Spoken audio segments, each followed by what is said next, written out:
बच्चों, आपके अपने YouTube चैनल एडवांस मैथ में आपका बहुत बहुत स्वागत है। और आज हम बात करने वाले हैं सिद्ध करो कि √5 एक अपरिमेय संख्या है। चूंकि हम जानते हैं कि अपरिमेय संख्याएं वो संख्या होती हैं जो अंडर के अंदर आती हैं, उन्हीं को हम अपरिमेय संख्या कहते हैं। और ये √5 जो है, ये 5 जो है अंडर के अंदर आया है, इसलिए ये अपरिमेय है।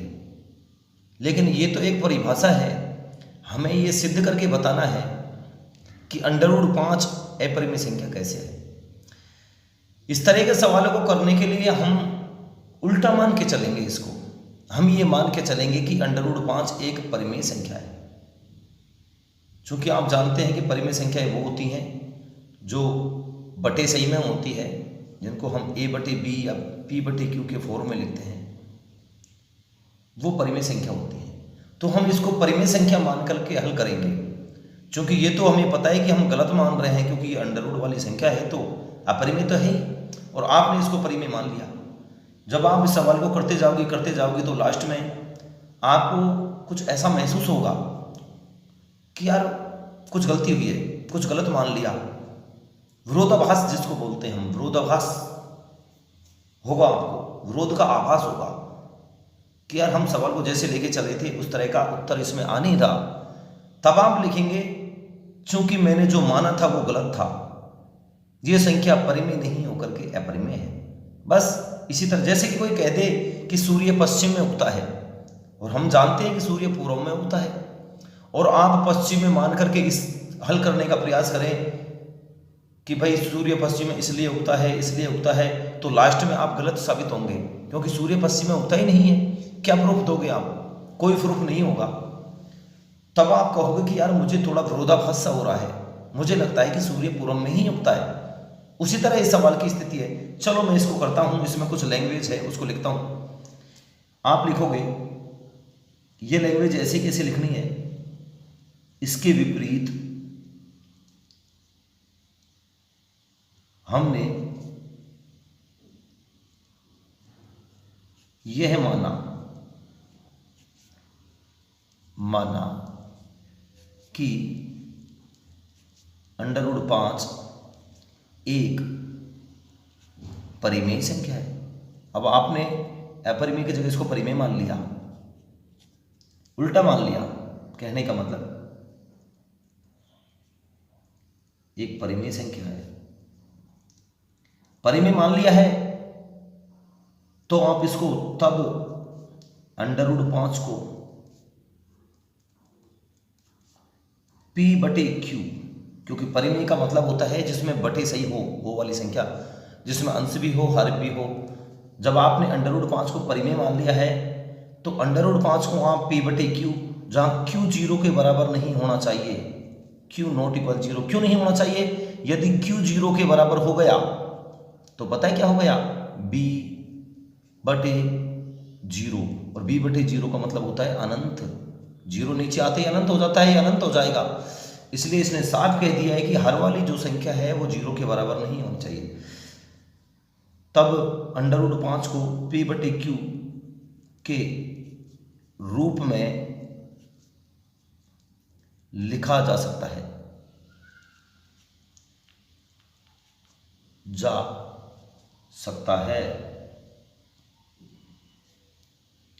अगली जो मैं लाइन लिख रहा हूं वो बहुत इंपॉर्टेंट है, उसी पे ये सवाल आधारित है। जहां p व q सह अभाज्य संख्याएं हैं,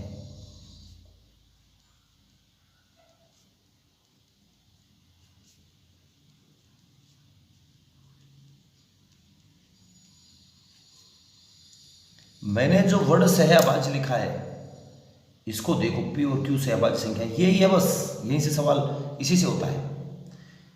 सहअभाज्य का मतलब है जैसे आपके 3/5 कोई संख्या आ गई, तो p का मान तो 3 आ गया, q का मान 5 आ गया। यहां लिख देता हूं 3/5 आ गई, जिसमें p का मान तो 3 हो गया, क्यू का मान 5 हो गया। 3 और 5 में कोई भी ऐसी संख्या नहीं है एक से अलावा जो दोनों में भाग दे सके। एक का भाग तो 3 में भी चला जाएगा, 5 में भी चला जाएगा, लेकिन इसके अलावा कोई भी नहीं है। क्योंकि जैसे हम लिखें 3/9, अब 3 और 9 में तो देखो 3 का भाग जाता है, इसमें 3 का चला जाता है, इसमें 9 का चला जाता है, इसलिए सहअभाज्य संख्याएं नहीं है। सहअभाज्य संख्याएं वो संख्याएं होती है जिसमें एक के अलावा जिनका कोई भी उभयनिष्ठ गुणनखंड नहीं होता। ठीक है, तो इसने ये जो P और Q को माना है, ये ऐसी संख्याएं हैं जिनका उभयनिष्ठ गुणनखंड केवल एक ही है, एक का ही भाग जाएगा। जैसे और सुनो और समझाता हूं, जैसे हमने कोई संख्या ले ली 5 और 15, अब देखो इनका उभयनिष्ठ गुणनखंड 5 भी है और 1 भी है, क्योंकि 5 का भाग 5 में भी जाता है और 15 में भी जाता है। अब आप नहीं कह सकते कि इनका उभयनिष्ठ गुणनखंड एक ही है, एक है, नहीं नहीं, एक नहीं है, 5 भी है, क्योंकि 5 का भाग 5 में भी जाता है, 15 में भी जाता है। लेकिन मैं लिख दूं 9 और 13, तो इनका उभयनिष्ठ गुणनखंड केवल एक है, एक का भाग 9 में भी चला जाएगा, 13 में भी चला जाएगा। इसके अलावा कोई संख्या ऐसी नहीं है जिनका भाग 9 में और 13 में जाएगा। इसलिए इसने P और Q को, जो दोनों P और Q जो माना है, इनको सहअभाज्य संख्या ही माना है। ठीक है, चूंकि इसने √5 को P/Q के रूप में लिख दिया है, तो मैं लिख रहा हूं, इसने जैसे कहा है बिल्कुल उसी भाषा में लिख रहा हूं कि √5 जो है इसको इसने परिमेय संख्या लिख दिया। कौन सी संख्या कहा है इसने? परिमेय संख्या। फिर देखो √5 परिमेय संख्या को इसने किस रूप में लिखा? P/Q। परिमेय संख्या वही तो होती है जो बटे सही में होती है, P/Q, और जब Q 0 के बराबर नहीं है, ये लिखा। इसके बाद देखिए मैं Q को इधर भेज रहा हूं, ये बटे में भाग में है नीचे, P/Q, तो गुणा में जाएगा, तो ये बन जाएगा √5 Q बराबर P।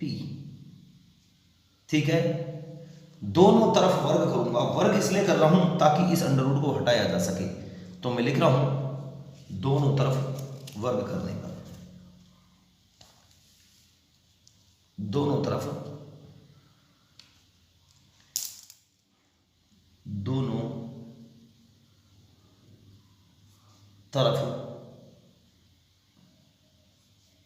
वर्ग करने पर। देखो बेटे, इधर भी वर्ग करूंगा, √5Q, इसका भी वर्ग कर दिया और P का भी वर्ग कर दिया। ठीक है, √5Q का जब वर्ग करेंगे तो क्या होगा? देखिए √5Q, वर्ग का मतलब दो बात लग रही है, दो बार गुणा कर लो √5Q, चूंकि √5 गुणा √5 करेंगे तो 5 हो जाएगा, Q गुणा Q करेंगे तो Q² हो जाएगा। तो हमारे पास आ गया 5Q² बराबर P²। ठीक है, इस तरह के सारे सवालों का एक ही तरीका है। मैं इसके बाद एक सवाल की वीडियो और बना दूंगा और बड़ी आसानी से आप कर सकते हो, इनमें कोई दिक्कत नहीं है। एग्जाम में भी खूब आते हैं ये सवाल, बार बार एग्जामों में आते रहते हैं, तो आपको कोई दिक्कत नहीं आएगी।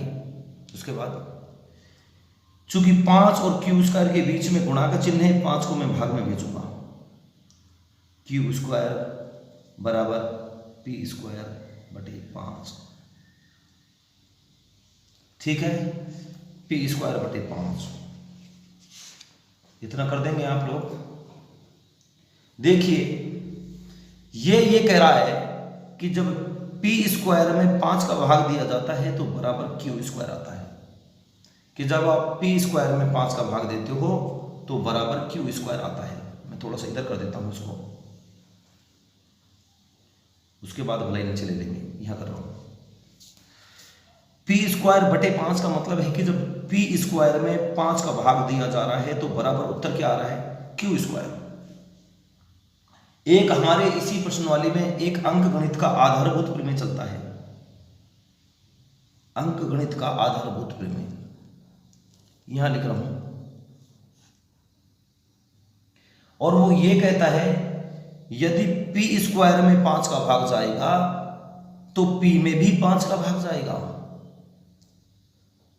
अरे कोई संख्या है जैसे 5 का स्क्वायर है, इसमें 5 का भाग जाता है, आप देख लीजिए 5 के स्क्वायर का मतलब होता है 5 के स्क्वायर का मतलब होता है 25, और 25 में जब 5 का भाग जाएगा तो 5 में भी 5 का भाग जाएगा। देखिए देख लो 5 एकम 5, 5 के स्क्वायर में जब 5 का भाग जाएगा तो 5 में भी 5 का भाग जाएगा। इसका मतलब ये हुआ यदि क्यू स्क्वायर में 5 का भाग जाता है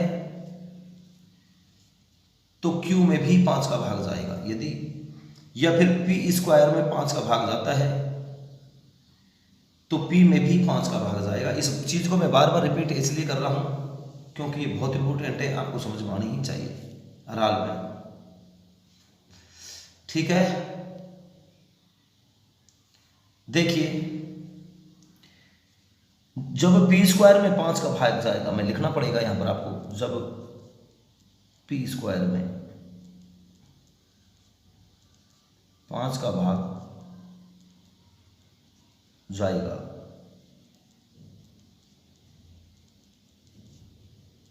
तो पी में भी 5 का भाग जाएगा। ठीक है, जब पी स्क्वायर में 5 का भाग जाएगा तो पी में भी 5 का भाग जाएगा, और जब पी में 5 का भाग जाएगा तो कोई न कोई संख्या हमें प्राप्त होगी, क्योंकि भाग जाएगा तो कोई ना कोई संख्या तो प्राप्त होती है ना, भागफल तो प्राप्त होता ही है ना। तो हमने मान लिया कि हमें जो संख्या प्राप्त हुई है, कुछ भी मान सकते हो आप, ऐसा कुछ नहीं है कि कोई फिक्स मान है। मैंने माना वो संख्या हमें कुछ भी मान लो, जैसे ए प्राप्त हो गई, ये मान लिया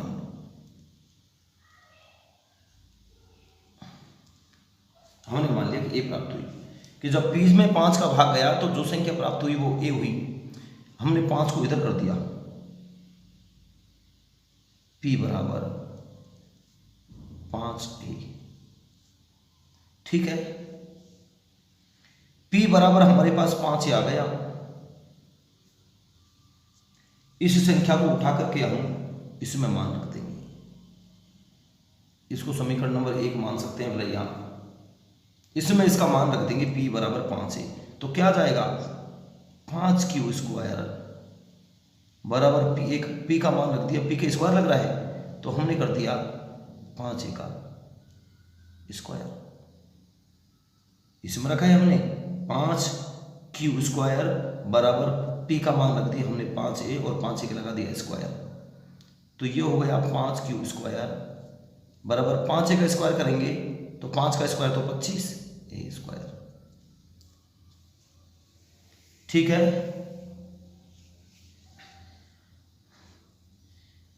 5 एकम 5 पचम 25, 5 से कट रहा है दोनों, आप 5 से इसको बड़ी आसानी से काट लें, तो यहां बचा Q स्क्वायर बराबर 5A स्क्वायर।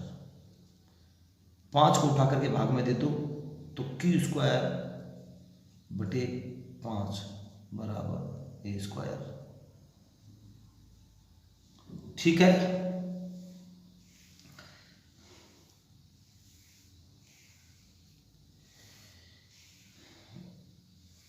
इसका मतलब ये है, ये क्या कहना चाह रहा है, देखो ऊपर इसने ये कहा, सबसे ऊपर इसने ये कहा था कि P और Q दोनों सहअभाज्य संख्याएं हैं, यानी कि कोई भी ऐसी संख्या नहीं है जिनका P में और Q में कॉमन भाग चले जाए, कोई भी एक संख्या।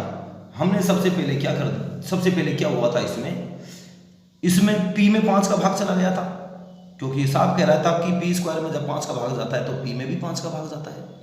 ठीक है, P में 5 का भाग चला गया। इधर देखिए ये क्या कह रहा है कि Q स्क्वायर में 5 का भाग जाता है, ये तो मतलब है इसका Q स्क्वायर में जब 5 का भाग जाता है तो बराबर A स्क्वायर आता है, ये कहना चाह रहा है। इसका मतलब यह है कि Q स्क्वायर में जब 5 का भाग जाता है तो Q में भी 5 का भाग जाता है। लिखो आप, Q स्क्वायर में 5 का भाग जाता है तो Q में भी 5 का भाग जाएगा। हो क्या गया, पहले यहां p में 5 का भाग चला गया था, p स्क्वायर में 5 का चला गया तो p में भी 5 का चला गया, यहां q स्क्वायर में 5 का चला गया तो q में भी 5 का चला गया, जबकि ऊपर हमने ये कहा था और p और q दोनों सहभाज्य संख्या हैं, किसी एक संख्या का भाग इनमें नहीं जाएगा, जबकि यहां तो p में भी 5 का भाग जा रहा है, q में भी 5 का भाग जा रहा है। सहभाज्य संख्या कहां रही, p और q, p और q सहभाज्य संख्या हमने मानी थी, जिनको मैंने अंडरलाइन किया था, आप देख सकते हैं वापस ये रही। लेकिन नीचे हमें ये विरोधाभास प्राप्त हो गया कि p में भी 5 का भाग जा रहा है, p स्क्वायर में 5 का भाग जाएगा तो p में भी 5 का भाग जाएगा, तो p में भी 5 का भाग जा रहा है बराबर a माना था हमने, और यहाँ q में भी 5 का भाग जा रहा है, तो आप लिखोगे अतः हमें विरोधाभास हो रहा है।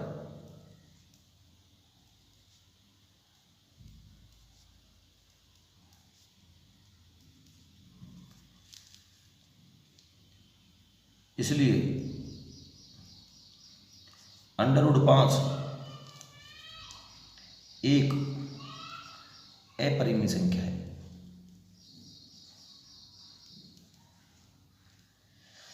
ठीक है बच्चों, इस तरह से इस सवाल को आप करेंगे। इसकी एक वीडियो और मैं बनाता हूं, यदि उसको आपने देख लिया तो उसके बाद इस तरह के सवालों में कोई गलती होने के चांस नहीं होंगे, बिल्कुल 100% नहीं होंगे, क्योंकि एक सवाल में इस तरह के सवाल समझ में नहीं आते, एक सवाल से कम 2 चाहिए।